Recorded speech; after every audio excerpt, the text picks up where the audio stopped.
Hello students, good morning. ચાલો આજે આપણે ધોરણ 8 તેનો વિષય વિજ્ઞાન, તેનું પ્રકરણ 7 વનસ્પતિઓ અને પ્રાણીઓનું સંરક્ષણ વિશે જોઈએ. કે વનસ્પતિ છે અને પ્રાણીઓ છે તો બંનેને આપણે કઈ રીતે બચાવી શકીએ, બંનેનું આપણે સંરક્ષણ એટલે કેવી રીતે તેનો બચાવ કરવો અને તેને કેવી રીતે નાબૂદ થતાં બચાવવા. હવે આપણે પ્રકરણની શરૂઆત કરીએ. કે આપણે જોયું કે ધોરણ 7માં ગુઝો તેમજ પહેલી એ પ્રોફેસર અહેમદ તેમજ ટીબુ સાથે જંગલનું ભ્રમણ કર્યું હતું. કે આપણે ધોરણ 7માં આ શીખી ગયા હતા કે પ્રોફેસર જે અહેમદ હતા તે ટીબુ તેમજ ઘણા વિદ્યાર્થીઓને લઈને જંગલમાં ફર્યા હતા. તે પોતાના સહ-અધ્યાયીઓ સાથે તેમના અનુભવો વહેંચવા બહુ ઉત્સુક હતા. કે એને બધાને જણાવવું હતું કે જંગલમાં વનસ્પતિઓ કેવી હોય છે, પ્રાણીઓ કેવા હોય છે, તેને બચાવવા માટે આપણે શું કરવું જોઈએ.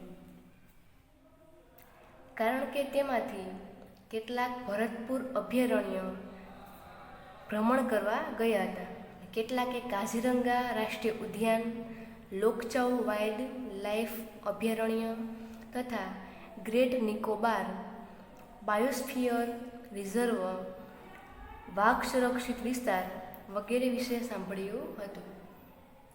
કે આ ઘણા બધા રાષ્ટ્રીય ઉદ્યાનના નામ છે કે એના વિશે આપણે સાંભળ્યું હશે, ઘણી જગ્યાએ તમે ગયા પણ હશો અને વિવિધ પ્રકારના પ્રાણીઓ તથા વનસ્પતિઓ જોયા હશે.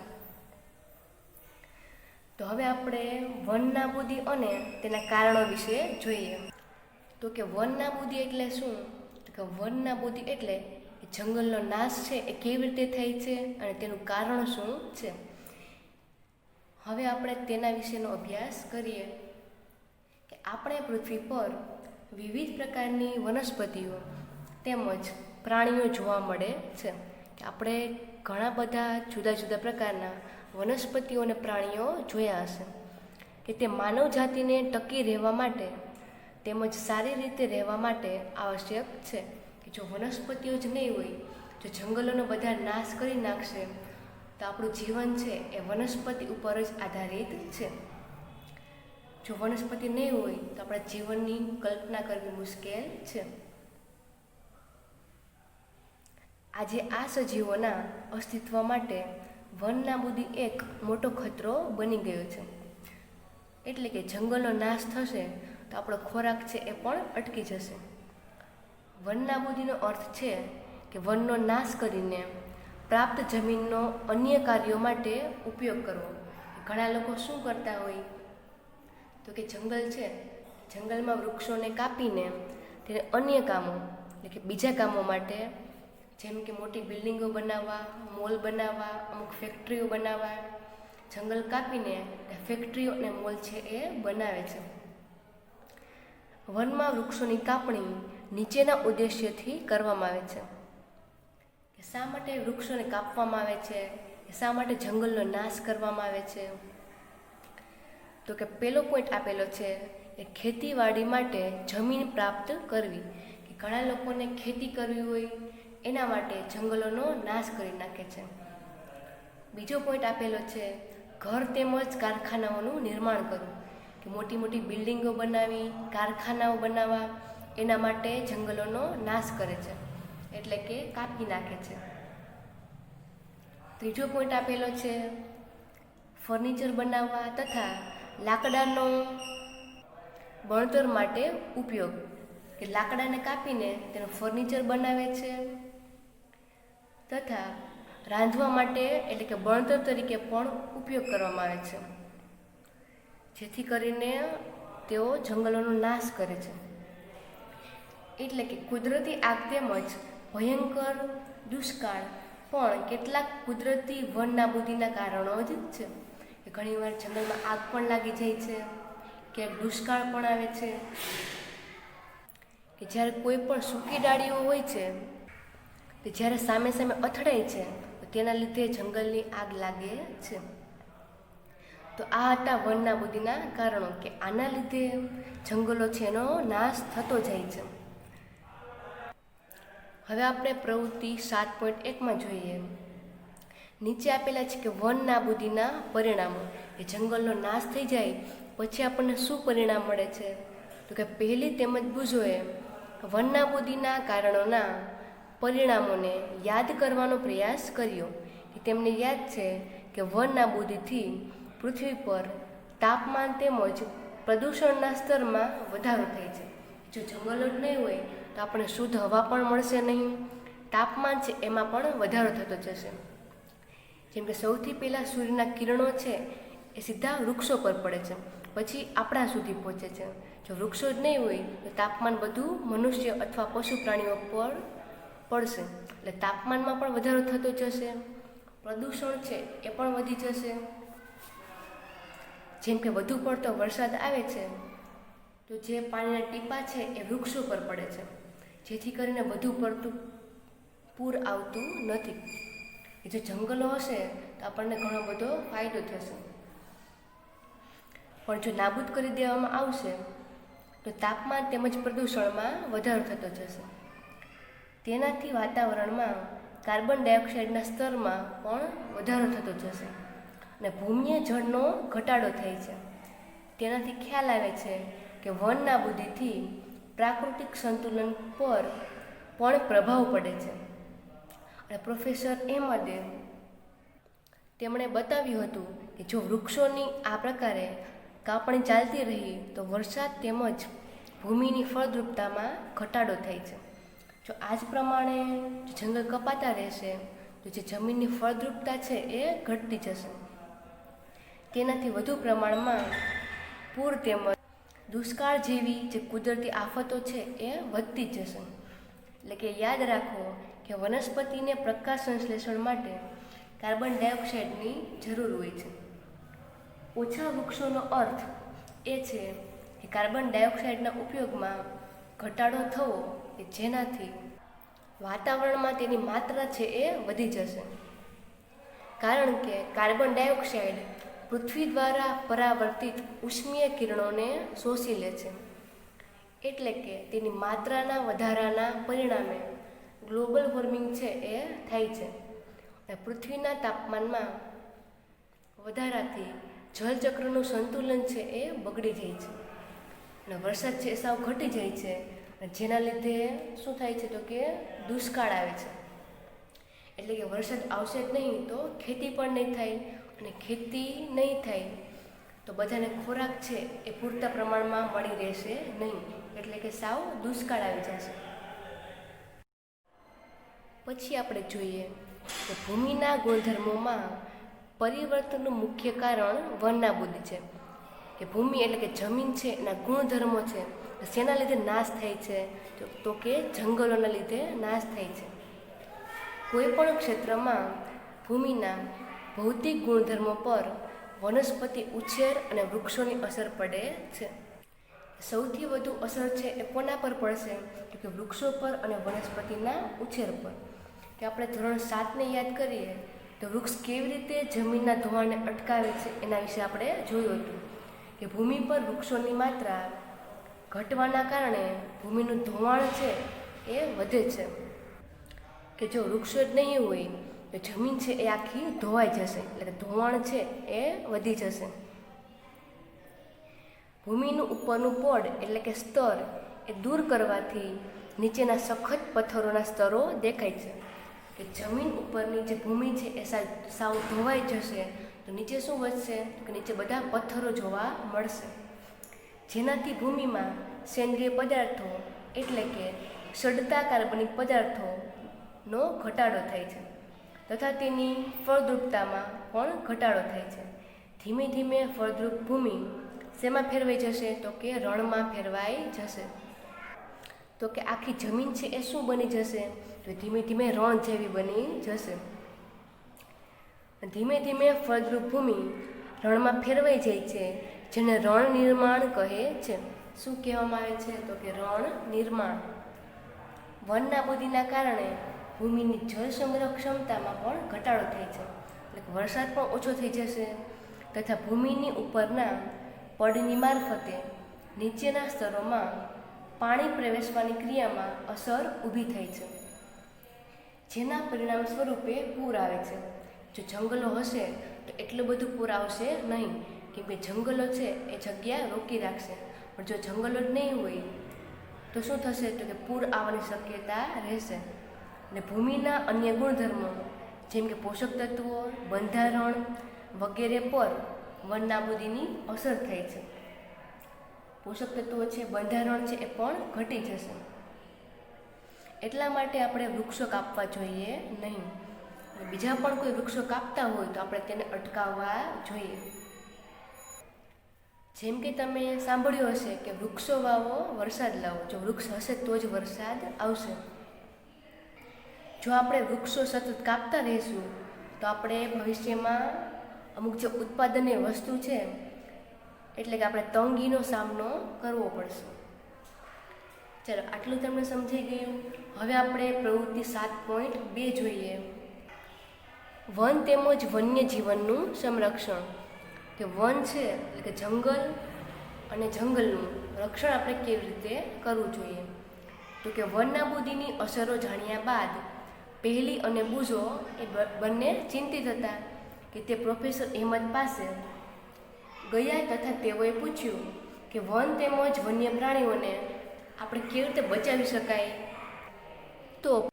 તો પ્રોફેસર અહેમદે પહેલી, બુઝો તેમજ તેમના સહ અધ્યયો એટલે કે તેમના મિત્રો માટે જૈવાવરણ સુરક્ષિત ક્ષેત્રની મુલાકાત માટેનું આયોજન કર્યું.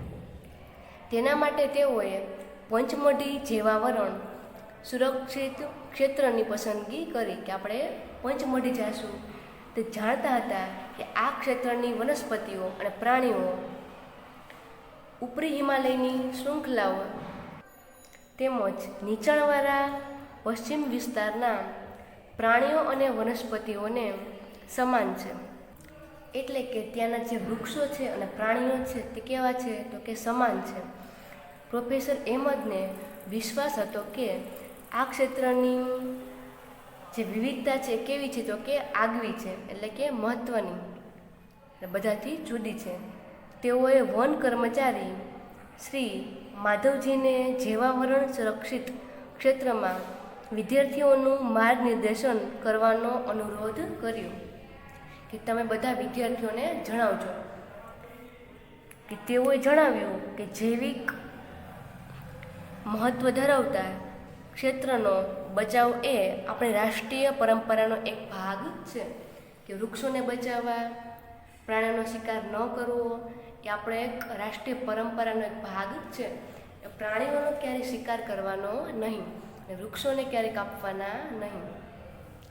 માધવજીએ વિદ્યાર્થીઓને સમજાવ્યું કે આપણે વ્યક્તિગત પ્રયત્નો તેમજ સમાજના પ્રયત્નોથી વિશેષ સરકારી સંસ્થાઓ પણ વન તેમજ વન્ય પ્રાણીઓના રક્ષણ માટે કાર્યરત છે. કે આપણે પણ ધ્યાન રાખીશું અને બીજાને પણ કહીશું.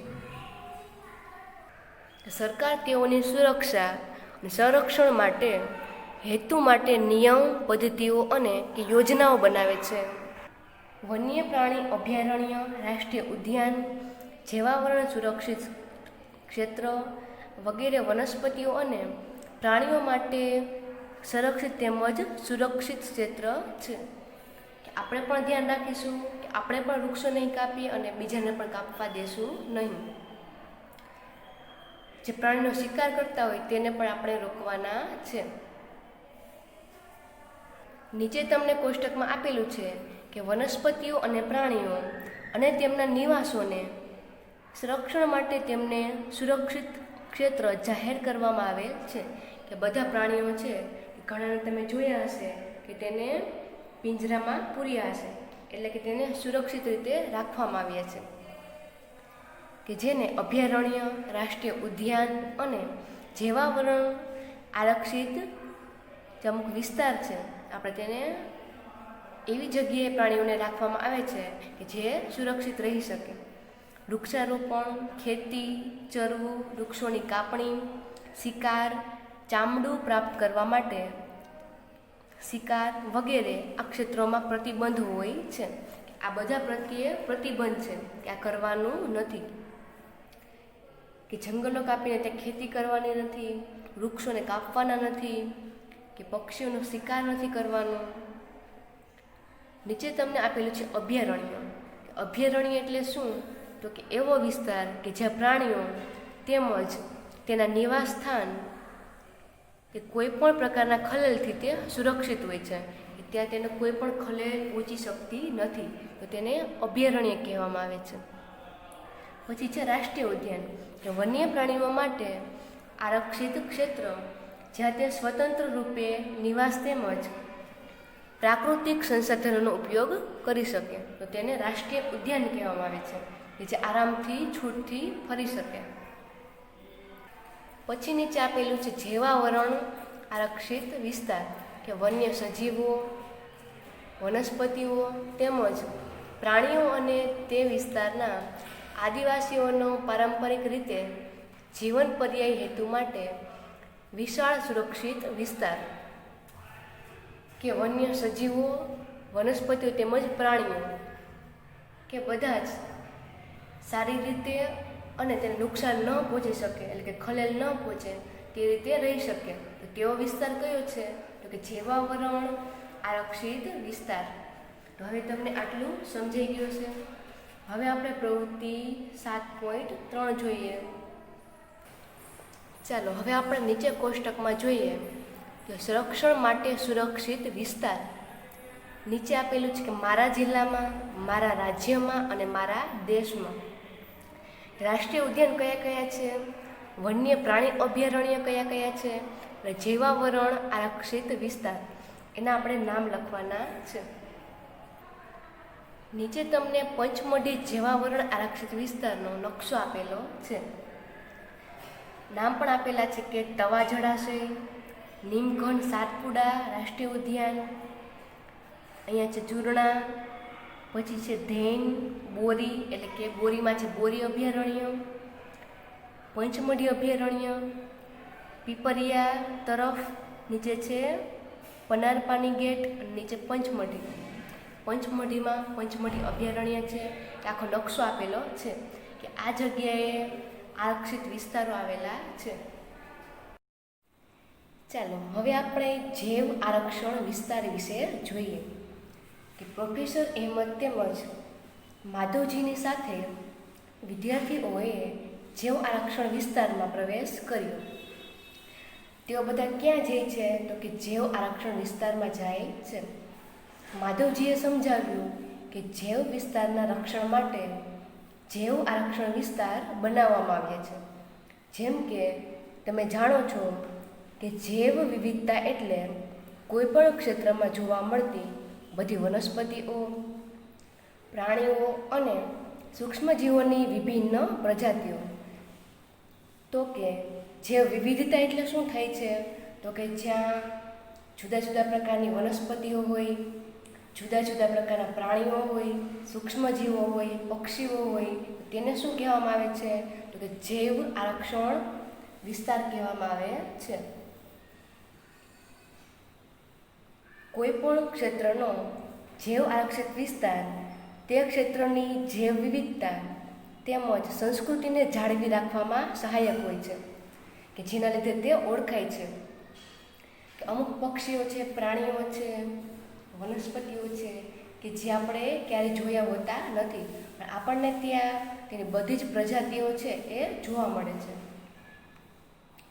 કોઈ પણ જૈવાવરણ આરક્ષિત વિસ્તારની અંતર્ગત અન્ય સુરક્ષિત વિસ્તાર પણ હોઈ શકે છે.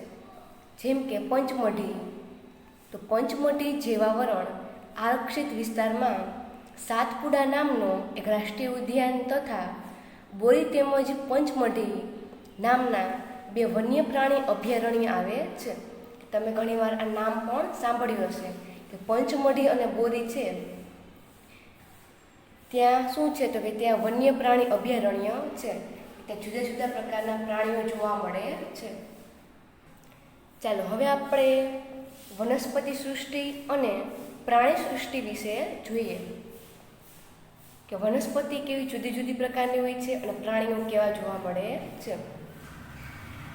તો કે બાળકોએ ભ્રમણ કરતી વખતે એટલે કે ત્યાં ફરતી વખતે જૈવાવરણ આરક્ષિત વિસ્તારની લીલોતરીની પ્રશંસા કરી. તો કે લીલોતરી એટલે શું?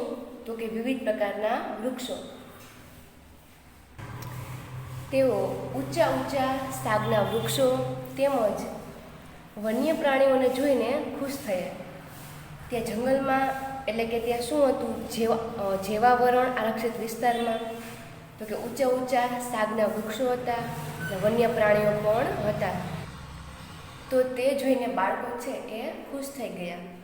પહેલીએ અચાનક એક સસલું જોયું અને તેને પકડવાનો પ્રયાસ કર્યો. એક છોકરીએ તેને શું કર્યું? તો કે સસલાને જોયું અને એને પકડવાનો પ્રયત્ન કર્યો. તે તેની પાછળ દોડી. તો પ્રોફેસર અહેમદે તેને અટકાવીને સમજાવ્યું કે પ્રાણીઓ પોતાના નિવાસસ્થાનમાં ખુશ રહે છે, કે આપણે તેને અડીએ તો આપણાથી એ બી જાય છે, એટલે કે ડરી જાય છે. કે તે જ્યાં રહેતા હોય ત્યાં જ તેને રહેવું ખૂબ ગમે છે, એટલે કે તેનું નિવાસસ્થાન છે એમાં જે ખુશ રહે છે. આપણે તેને પરેશાન કરવા જોઈએ નહીં. આપણે કોઈ પણ પ્રાણીઓને હેરાન કરવાના નથી. માધવજીએ સમજાવ્યું કે કેટલાક પ્રાણીઓ તેમજ વનસ્પતિઓ કોઈ વિશિષ્ટ વિસ્તારમાં જોવા મળે છે. કે બધા જ પ્રાણીઓનું રહેઠાણ છે એ જુદી જુદી જગ્યાએ હોય છે. આવા વિશિષ્ટ વિસ્તારમાં જોવા મળતી વનસ્પતિઓને તે વિસ્તારની વનસ્પતિ સૃષ્ટિ કહેવાય છે. એટલે કે જુદા જુદા પ્રકારની વનસ્પતિ અને જુદા જુદા પ્રકારના પ્રાણીઓ જોવા મળે છે તો તેને પ્રાણી સૃષ્ટિ કહેવામાં આવે છે. નીચે તમને ચિત્ર પણ આપેલા છે. ઉપર નામ આપેલા છે: સાલ, સાગ, આંબો, જાંબુ, હંસરાજ, અર્જુન વગેરે વનસ્પતિ સૃષ્ટિ છે. એ તમે આવા નામ પણ નહીં સાંભળ્યા હોય કે આ બધા વનસ્પતિઓના નામ છે. તથા ચિકારા, નીલગાય, બાર્કિંગ ડિયર એટલે કે ભસતું હરણ, ચિતલ, દીપડો, જંગલી કૂતરો અને વરુ કે આ બધા પંચમઢી આરક્ષિત વિસ્તારમાં રહેતા પ્રાણીઓ છે. એટલે કે આખી પ્રાણી સૃષ્ટિ છે. કે પંચમઢી આરક્ષિત વિસ્તારમાં આ બધી વનસ્પતિઓ જોવા મળે છે અને આ બધા પ્રાણીઓ જોવા મળે છે.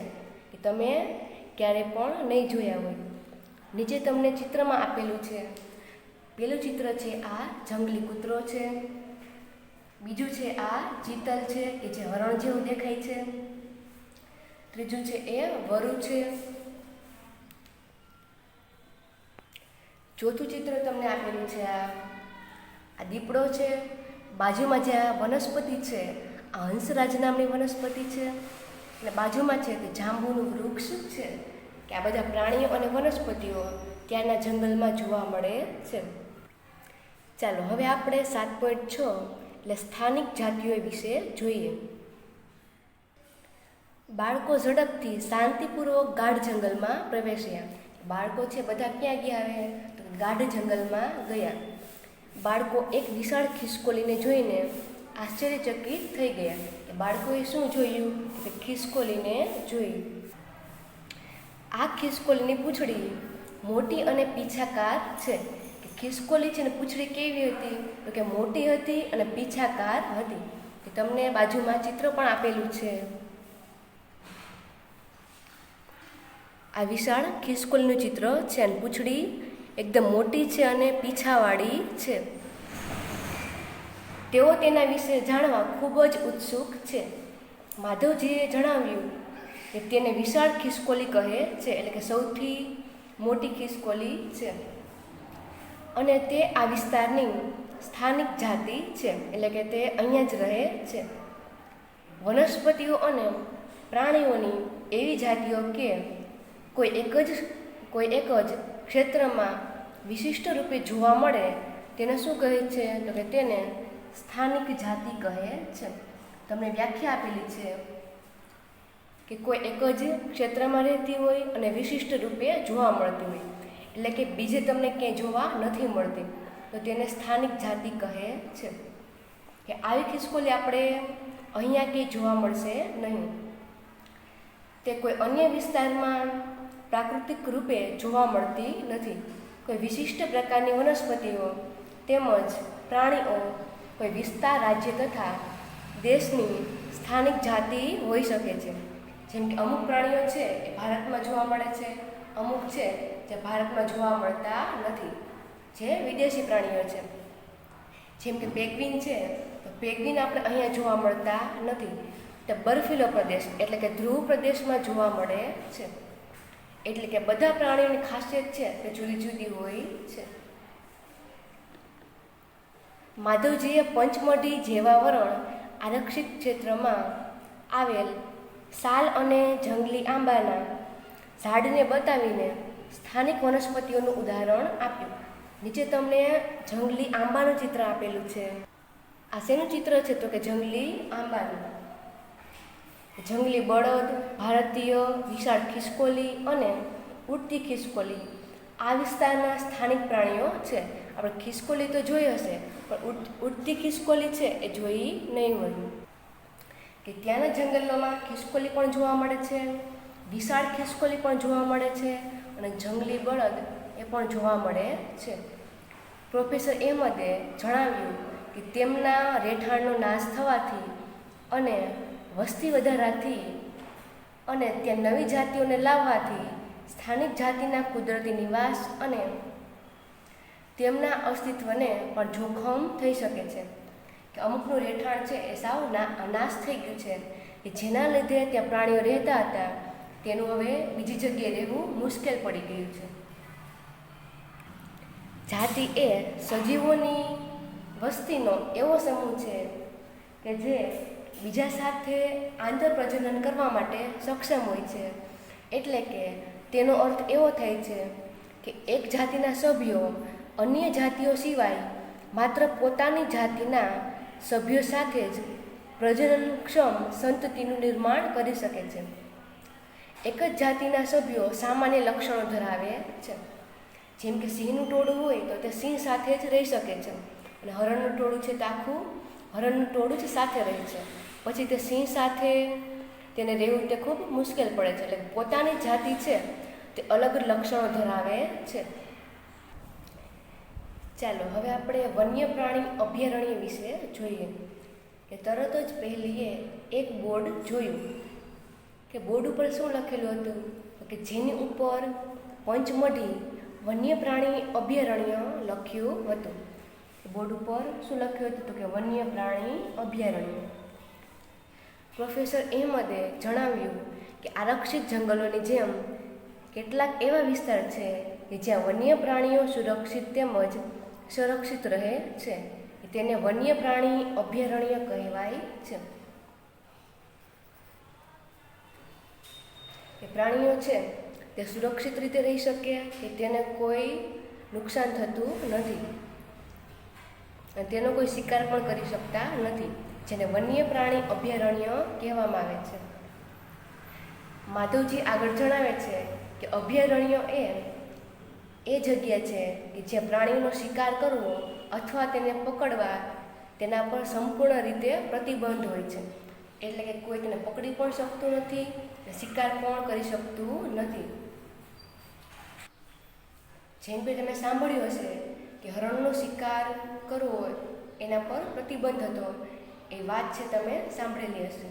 કેટલાક મહત્વપૂર્ણ સંકટમાં મુકાયેલા જંગલી પ્રાણીઓ જેમ કે કાળું હરણ, શ્વેત આંખોવાળું હરણ એટલે કે સફેદ આંખવાળું હરણ, હાથી, સોનેરી બિલાડી, ગુલાબી શીર્ષવાળું એટલે કે ગુલાબી માથાવાળું બતક, ઘડિયાળ, કાદોમાં રહેતો મગર, અજગર, ગેંડા વગેરે આપણા વન્ય પ્રાણી અભયારણ્યોમાં સુરક્ષિત તેમજ સંરક્ષિત છે.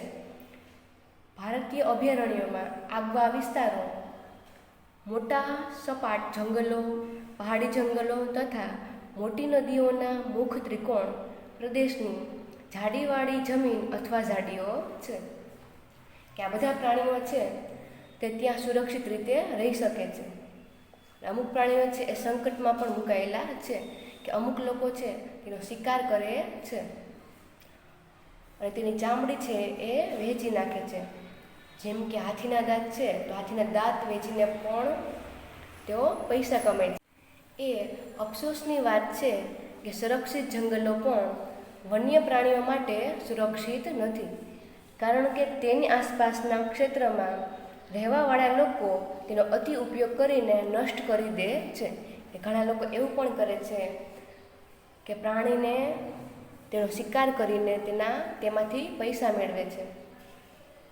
બાળકોને તેમની પ્રાણી સંગ્રહાલયની મુલાકાત યાદ કરાવવામાં આવે છે કે તેઓ યાદ કરે છે કે પ્રાણી સંગ્રહાલય પણ એવું સ્થાન છે કે જ્યાં પ્રાણીઓને રક્ષણ મળે છે. શા માટે તેને પાંજરામાં પૂરવામાં આવ્યા હોય છે? તો કે કોઈ તેનો શિકાર ન કરી શકે અને તે સુરક્ષિત રીતે રહી પણ શકે. ચાલો હવે આપણે રાષ્ટ્રીય ઉદ્યાન વિશે જોઈએ. એ રોડની સાઈડ પર એક બીજું બોર્ડ મારેલું હતું. પહેલાં આપણે વન્ય પ્રાણી અભયારણ્ય વિશે જોયું. હવે તે બીજી જગ્યાએ જઈ છે કે ત્યાં હવે શું લખેલું હતું? તો કે સાતપુડા રાષ્ટ્રીય ઉદ્યાન. એ બાળકો હવે ત્યાં જવા માટે ઉત્સુક હતા અને માધવજીએ તેમને જણાવ્યું કે આ વિશાળ આરક્ષિત ક્ષેત્ર છે, કે આ ઘણું બધું મોટી જગ્યા છે તથા પર્યાવરણના સંપૂર્ણ નિવસન તંત્રનું સંરક્ષણ કરવા માટે તે પર્યાપ્ત છે, જેને રાષ્ટ્રીય ઉદ્યાન કહેવામાં આવે છે. કે જેનું ક્ષેત્ર છે એટલે આખી જગ્યા છે તે એકદમ વિશાળ છે, એટલે કે મોટી છે અને તે પ્રાણીઓ છે તે આરામથી સુરક્ષિત રીતે રહી શકે છે. તો તેને રાષ્ટ્રીય ઉદ્યાન કહેવામાં આવે છે. કે તે વનસ્પતિ જાત, પ્રાણી જાત, ભૂમિ વિસ્તાર એટલે કે જમીનની જગ્યા તથા ઐતિહાસિક વસ્તુઓનું સંરક્ષણ કરે છે. અમુક એ મૂર્તિ છે કે જે જમીનમાંથી અમુક પદાર્થો મળેલા હોય કે તેવું પણ ત્યાં જોવા મળે છે. સાતપુડા રાષ્ટ્રીય ઉદ્યાન એ ભારતનું પ્રથમ આરક્ષિત જંગલ છે. ભારતનું પહેલું જંગલ કોને કહેવામાં આવે છે? તો કે સાતપુડાનું રાષ્ટ્રીય ઉદ્યાન. આ જંગલમાં ઉચ્ચ પ્રકારના શાક જોવા મળે છે, એટલે કે શાકના વૃક્ષો. સાતપુડા રાષ્ટ્રીય ઉદ્યાનમાં ખડકોના આશ્રય એટલે કે ગુફાઓ પણ આવેલ છે. કે ત્યાં જંગલમાં શું છે? ગુફાઓ પણ છે. તે આ જંગલોમાં મનુષ્યની ગતિવિધિઓની પ્રાગૈતિહાસિક સાબિતી છે કે તે આપણને આદિમાનવના જીવન વિશે ખ્યાલ આપે છે. કે સૌથી પહેલાં જંગલોમાં આદિમાનવ રહેતા હતા, કે ત્યાં એવી પણ ઘણી બધી વસ્તુઓ છે કે જેનો આપણને ખ્યાલ આવે છે કે ત્યાં પહેલાં આદિમાનવો હતા. પથ્થરોની આ ગુફાઓમાં ચિત્રકામ પણ જોવા મળે છે કે જે પહેલાં આદિમાનવોએ કરેલું હતું. પંચમઢી જેવા વરણ સુરક્ષિત વિસ્તારમાં 55 ગુફાઓની ઓળખ થઈ ચૂકી છે, કે ત્યાં લગભગ 55 જેટલી ગુફાઓ છે. આ કલાકૃતિઓમાં પ્રાણીઓ તેમજ મનુષ્યો લડતા, શિકાર કરતા, નૃત્ય તેમજ વાદ્ય યંત્રો વગાડતા દર્શાવવામાં આવ્યા છે. આજે પણ અનેક આદિવાસી તે જંગલમાં રહે છે. હજી પણ અમુક એવા આદિવાસીઓ છે કે ત્યાં જંગલમાં રહે છે અને ગુફાઓમાં ઘણા બધા ચિત્ર પણ ત્યાં દોરેલા છે. કે બાળકો જેવા આગળ વધ્યા તેઓને એક બોર્ડ જોવા મળ્યું કે જેના પર લખેલું હતું કે સાતપુડા વાઘ આરક્ષિત વિસ્તાર. અને માધવજી જણાવે છે કે આપણી સરકારે વાઘના સંરક્ષણ માટે એટલે કે વાઘની જાતિને બચાવવા માટે એક પ્રોજેક્ટ છે એ તૈયાર કરેલો છે, કે જેમનું નામ છે પ્રોજેક્ટ ટાઈગર. એ અમલમાં મુકાયો છે. આ પ્રોજેક્ટનો ઉદ્દેશ આપણા દેશમાં વાઘના જીવન અને વાઘની વસ્તીની જાળવણી કરવાનો છે. કે વાઘની જાતિ છે તે ઘટી ન જાય અને તેની સુરક્ષા માટે આ પ્રોજેક્ટને અમલમાં મૂકવામાં આવ્યો છે, જેનું નામ છે પ્રોજેક્ટ ટાઈગર. બાજુમાં તમને આપેલું છે કે વાઘ એ એવી જાતિઓમાંથી એક છે કે જે ધીરે ધીરે જંગલોમાંથી નાશ પામી રહી છે. કે અત્યારે વાઘની જે જાતિ છે તે વધુ પડતી જોવા મળતી નથી, કે તેની જાતિનો નાશ થઈ રહ્યો છે. પરંતુ સાતપુડા આરક્ષિત ક્ષેત્રમાં વાઘોની સંખ્યામાં વધારો થતો રહ્યો છે. કે સાતપુડાનું જે જંગલ છે એમાં વાઘ છે એની જાતિ ઘટતી નથી પણ વધે છે. એટલે કે તે સંરક્ષણનું આગવું ઉદાહરણ છે કે ત્યાં પ્રાણીઓ છે તે વધતા રહે છે પણ ઘટતા નથી, એટલે કે કોઈ તેનો શિકાર કરતા નથી. નીચે તમને વાઘનું ચિત્ર પણ આપેલું છે કે કોઈક સમયે સિંહ, હાથી, જંગલી ભેંસ તથા સાબર પણ સાતપુડા રાષ્ટ્રીય ઉદ્યાનમાં જોવા મળતા હતા. એવા પ્રાણીઓ કે જેની સંખ્યા એક નિર્ધારિત સીમાથી ઓછી થઈ જાય છે અને તે લુપ્ત થઈ શકે છે. અમુક જાતિઓ એવી છે કે જે અત્યારે દેખાતી નથી. તો તેવા પ્રાણીઓને શું કહેવાય છે? તો કે નાશપ્રાય જાતિ, કે જે અત્યારે જોવા મળતી નથી. જેમ કે આપણે ઉદાહરણ લઈએ તો કે ડાયનોસોર, કે ડાયનોસોર છે એ અત્યારે જોવા મળતા નથી. તો તે કેવી જાતિ છે? તો કે તે નાશપ્રાય જાતિ છે, કે તેની જાતિ છે તેનો સાવ નાશ થઈ ગયો છે. ડાયનોસોરના વિષયમાં આપણે યાદ કરીએ કે જે લાખો વર્ષ પૂર્વે લુપ્ત થઈ ગયા, કે કેટલાય વર્ષો પહેલાં તે સાવ લુપ્ત થઈ ગયા, કે હવે જોવા મળતા નથી. કેટલાક સજીવોના કુદરતી નિવાસમાં ખલેલ ઊભી થવાથી તેના અસ્તિત્વ માટે ખતરો ઊભો થાય છે. માધવજીએ પહેલીને જણાવ્યું કે નાના પ્રાણીઓને મોટા પ્રાણીઓ કરતાં લુપ્ત થવાનો ભય છે એ ઘણો વધારે હોય છે. એટલે કે નાના પ્રાણીઓ છે એ વધારે પડતા લુપ્ત થઈ જાય છે. ક્યારેક આપણે સાપ, દેડકા, ગરોળી, ચામાચીડિયા અને ઘુવડને નિર્દયતાથી મારી નાખીએ છીએ અને નિવસન તંત્રમાં તેમના મહત્ત્વ વિશે વિચારતા પણ નથી. એટલે કે ઘણા લોકો એવા છે કે જે સાપને, દેડકાને, ગરોળીને મારી નાખતા હોય છે પણ તેના વિશે વિચારતા નથી કે તેનું મહત્ત્વ શું છે. તેઓને મારીને આપણે આપણી જાતને નુકસાન પહોંચાડીએ છીએ. ભલે તે કદમાં નાના હોય પરંતુ નિવસન તંત્રમાં તેઓના યોગદાનને નજરઅંદાજ ન કરી શકાય. તે આહાર ઝાડ અને આહાર શૃંખલાનો પણ એક ભાગ જ છે. કોઈપણ વિસ્તારની બધી વનસ્પતિઓ, પ્રાણીઓ તેમજ સૂક્ષ્મજીવ અને અજૈવ ઘટકો જેવા કે વાતાવરણ, ભૂમિ, નદીના મુખ ત્રિકોણ પ્રદેશ વગેરે સંયુક્ત સ્વરૂપે નિવસન તંત્રનું નિર્માણ કરે છે. બધી જ જગ્યાએ અમુક પક્ષીઓ છે, પ્રાણીઓ છે અને વનસ્પતિ છે તે ઉગે છે. એટલે કે ત્યાં તેની રહેવાની જગ્યા છે. તે નિવસન તંત્રનું નિર્માણ કર્યું છે તેમ કહેવાય. પાછળના પેજ ઉપર તમને આપેલું છે કે રેડ ડેટા બુક, કે પ્રોફેસર અહેમદ બાળકોને રેડ ડેટા બુક વિશે સમજાવે છે કે જે રેડ ડેટા બુક છે એ શું છે.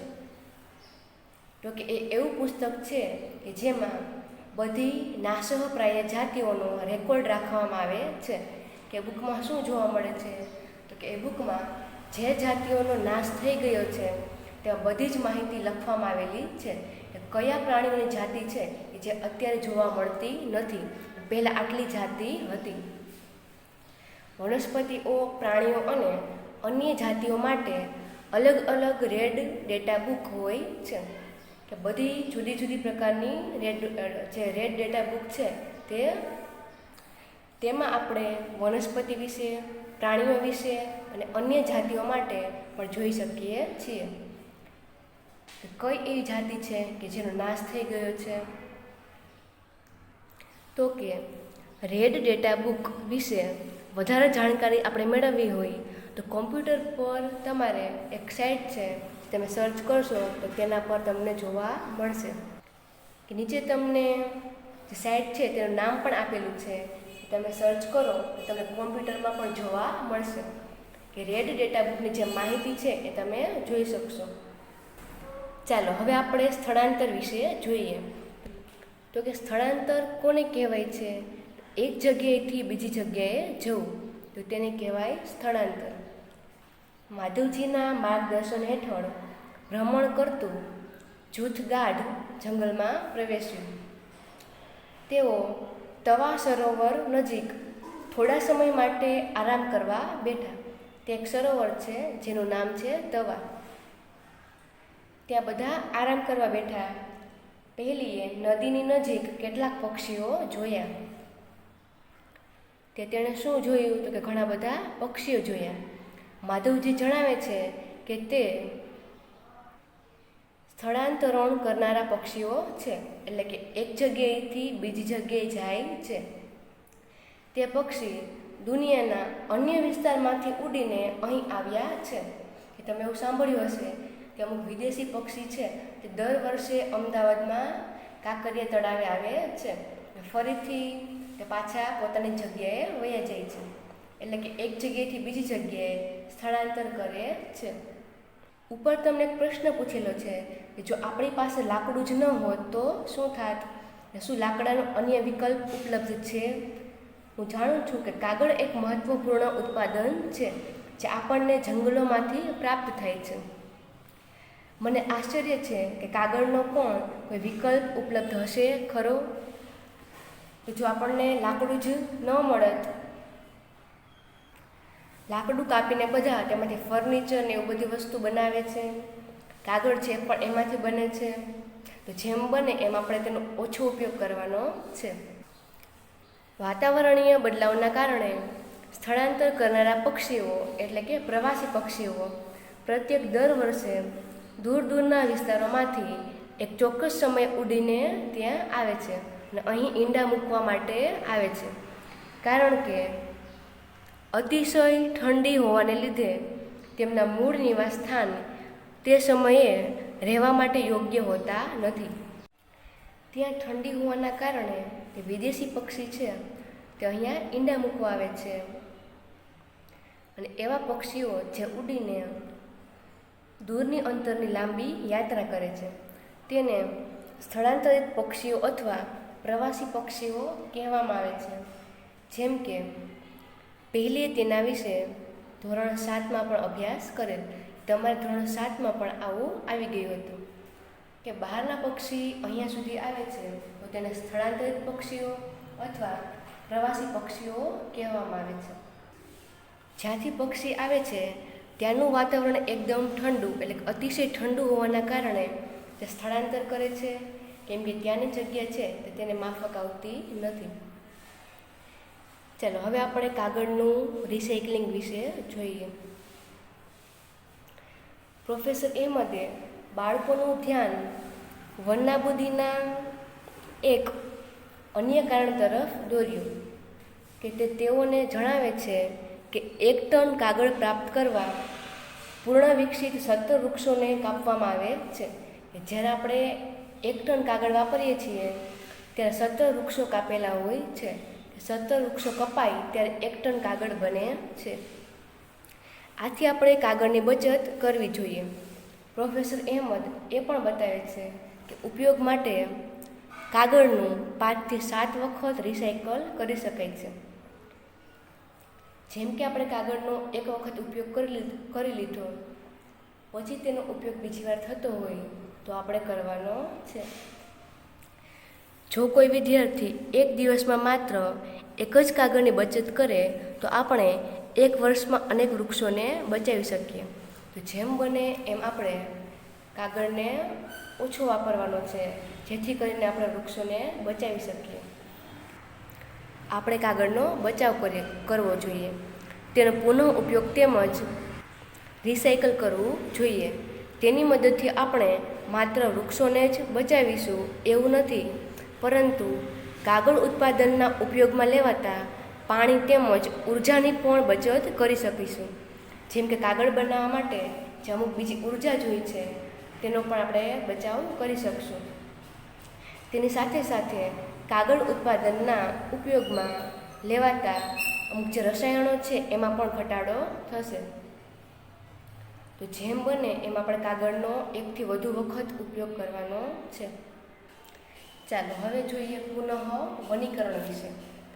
પ્રોફેસર અહેમદનો સુઝાવ છે કે વનનાબૂદીનો જવાબ પુનઃ વનીકરણ છે. તો કે પુનઃ વનીકરણનો ઉદ્દેશ કાપવામાં આવેલા વૃક્ષોની ઘટ પૂરી કરવા તથા નવા વૃક્ષોની રોપણી કરવાનો છે. તો કે પુનઃ વનીકરણ એટલે શું કે વૃક્ષો આપણે ઉગાડીએ નહીં તો ચાલશે, પણ જે વૃક્ષો કપાય છે તેને આપણે અટકાવવાના છે. તો તેને કહેવામાં આવે છે પુનઃ વનીકરણ, એટલે કે વૃક્ષોની રોપણી કરવી. રોપવામાં આવેલ વૃક્ષ સામાન્યતઃ એ જ જાતિના હોય છે કે જે જંગલમાં જોવા મળે છે. આપણે ઓછામાં ઓછા એટલા તો વૃક્ષો ઉછેરવા જોઈએ જેટલા આપણે કાપીએ છીએ. આપણે વધુ વૃક્ષો ન ઉગાડીએ તો જેટલા વૃક્ષો કાપીએ છીએ એટલા તો ઉગાડવા જ જોઈએ. કુદરતી રીતે પણ પુનઃ વનીકરણ થઈ શકે છે. જો આપણે તે વિસ્તારને ખલેલ પહોંચાડ્યા વગર રહેવા દઈએ તો તે સ્વયં પુનઃ પ્રસ્થાપિત થઈ જાય છે. કુદરતી વનીકરણમાં માનવની કોઈ ભૂમિકા નથી. આપણે આપણા જંગલોને અત્યાર સુધી ઘણું નુકસાન કરી ચૂક્યા છીએ. જેમ કે ઘણા લોકો વૃક્ષો કાપે છે, તેમાંથી ફર્નિચર બનાવે છે. જો આપણે આપણી આવનારી પેઢી માટે હરિયાળી સંપત્તિ બનાવી રાખવી હશે તો વધારામાં વધારે વૃક્ષારોપણ જ એકમાત્ર વિકલ્પ છે. જો આવીને આવી હરિયાળી આપણે ભવિષ્ય માટે જોઈતી હોય તો આપણે વૃક્ષોને કાપતા અટકાવવા જોઈએ, જેથી કરીને જંગલોનો નાશ ન થાય. પ્રોફેસર અહેમદે તેઓને બતાવ્યું કે ભારતમાં વન સંરક્ષણ અધિનિયમ છે, કે આ અધિનિયમનો હેતુ પ્રાકૃતિક વનોની જાળવણી અને સંરક્ષણ કરવાનો છે, કે આપણે જંગલોને બચાવવાના છે.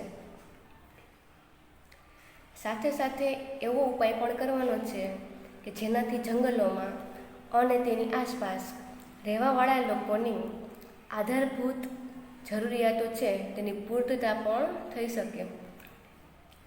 એટલે કે આજુબાજુના વિસ્તારમાં અમુક લોકો રહે છે, તેની જે જરૂરિયાત છે એ પણ પૂરી થઈ શકે અને જંગલો પણ કપાય નહીં. થોડાક સમય આરામ કર્યા પછી માધવજીએ બાળકોને પાછા ફરવાનું કહ્યું, કે જંગલ પણ જોવાઈ ગયું, અમુક અભયારણ્ય છે એ પણ જોવાઈ ગયા. હવે તેઓ પાછા ફરશે, કારણ કે સૂર્યાસ્ત પછી જંગલમાં રોકાવું યોગ્ય નથી. સૂર્ય આથમી જાય પછી જંગલમાં રોકાવું એ યોગ્ય ન કહેવાય. પાછા આવ્યા પછી પ્રોફેસર અહેમદ તેમજ બાળકોએ આ ઉલ્લાસપૂર્વકના અનુભવ બદલ માધવજીનો આભાર વ્યક્ત કર્યો. બધા બાળકોએ માધવજીનો આભાર વ્યક્ત કર્યો. તો એ બધા બાળકોએ માધવજીનો આભાર વ્યક્ત કર્યો કે તમે અમને આટલી બધી જાણકારી આપી અને ઘણું બધું શીખવા મળ્યું.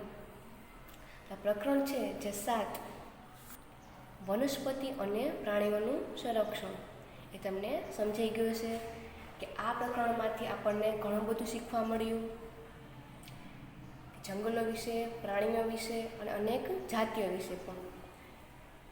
આવા વિડીયો જોતા રહો, શીખતા રહો અને સમજતા રહો. થેન્ક યુ વિદ્યાર્થી મિત્રો.